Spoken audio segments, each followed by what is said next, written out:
Hello everyone, welcome to Everyday English.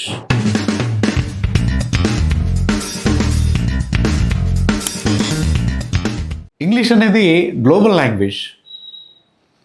మనం ఎప్పుడైతే ఇంగ్లీష్కి దూరంగా ఉంటామో అప్పుడు ప్రపంచంతో కనెక్షన్ తగ్గినట్లే. ఎప్పుడైతే ఇంగ్లీష్ నేర్చుకుంటామో అప్పుడు మనకి యాంపుల్ ఆఫ్ ఆపర్చునిటీస్, మరిన్ని ఆపర్చునిటీస్ వస్తాయి. అట్లనే మన కాన్ఫిడెన్స్ లెవెల్స్ కూడా పెరుగుతాయి. కానీ ఇంగ్లీష్ నేర్చుకోవాలంటే అదేదో పెద్ద గొప్ప ఇదిలాగా ఫీల్ అయిపోయి చాలామంది భయపడతారు ఇంగ్లీష్ అంటే. ఇంగ్లీష్ రాకపోతే ఎన్ని నష్టాలు రీసెంట్గా జరిగిన పాకిస్తాన్ ఇండియా మ్యాచ్లో వాడు బాబర్ అజామ్ కానీ తర్వాత మిగతా వాళ్ళు రిజ్వాన్ మాట్లాడుతున్నప్పుడు వాళ్ళని ఎంత ట్రోల్ చేస్తున్నారో చూశారు కదా. సో ఇంగ్లీష్లో మాట్లాడడం, తర్వాత ఇంగ్లీష్ తెలుసుకొని ఉండడం చాలా అవసరం. మరి ఇంగ్లీష్ని ఈజీగా నేర్పడం కోసం మనం ఎవ్రీడే ఇంగ్లీష్ పేరుతో కొన్ని వీడియోస్ చేస్తున్నాం. సో మీరందరూ తప్పకుండా వీడియోస్ చూసి జాగ్రత్తగా ఫాలో అయ్యి సబ్స్క్రైబ్ చేసి ఇంగ్లీష్ నేర్చుకొని మంచి కాన్ఫిడెన్స్ని పొందాలి. ఓకే, సో మనం లేట్ చేయకుండా మన వీడియోలోకి వెళ్ళిపోదాం, మన లెసన్లోకి వెళ్ళిపోదాం. ఈ ఎవ్రీడే ఇంగ్లీష్లో ఆ పేర్లో ఉన్నట్లుగానే ఎవ్రీడే అంటే కామన్గా యూజ్ చేసేవి ఏంటి అలా నేర్చుకుందాం.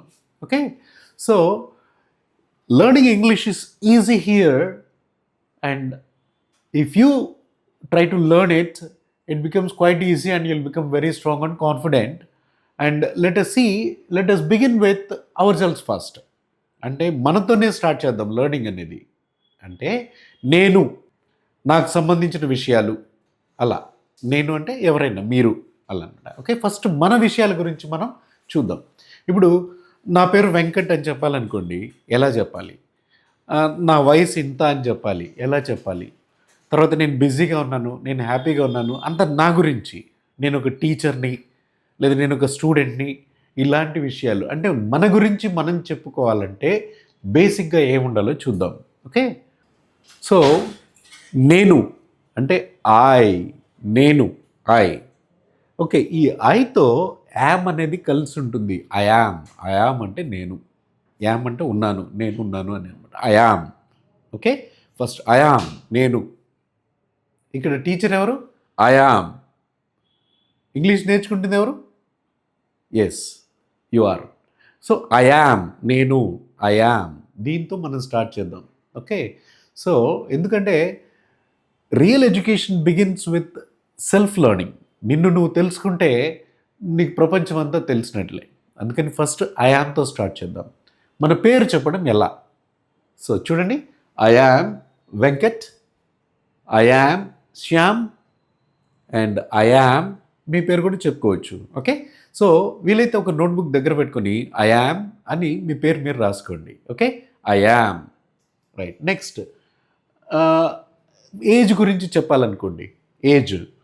అప్పుడు ఏజ్ గురించి చెప్పాలంటే I'm 45, I'm 30, I'm 50, I'm 12, I'm 25 ఇలా చెప్పవచ్చు అనమాట. ఇదేంటిది? ఏజ్. ఓకే, అయితే కొంతమంది మనకి స్కూల్లో పిల్లలు వీళ్ళు ఏం చెప్తారంటే ఐఎమ్ 10 years old అంటారు. ఒక ఐఎమ్ 45 అంటే సరిపోతుంది, ఐఎమ్ 30 అంటే సరిపోతుంది. లేదు, స్కూల్లో లాగా చెప్పాలంటే ఇయర్స్ తర్వాత ఓల్డ్ అని వాడాలి. ఐఎమ్ 30 years old, అంతేగాని 30 years అని వదలకూడదు. I'm 30 years old. Okay, I'm 30 years old, I'm 45 years old, I'm 50 years old అలా పూర్తిగా చెప్పాలి. లేదా ఐఎమ్ 30, ఐఎమ్ 40, ఐఎమ్ 20. ఓకే, అది సరిపోతుంది. రైట్, ఇప్పుడు ఏం చెప్పారు మీరు? ఐ యామ్ అని మీ పేరు చెప్పారు, ఐ యామ్ అని ఏజ్ చెప్పారు.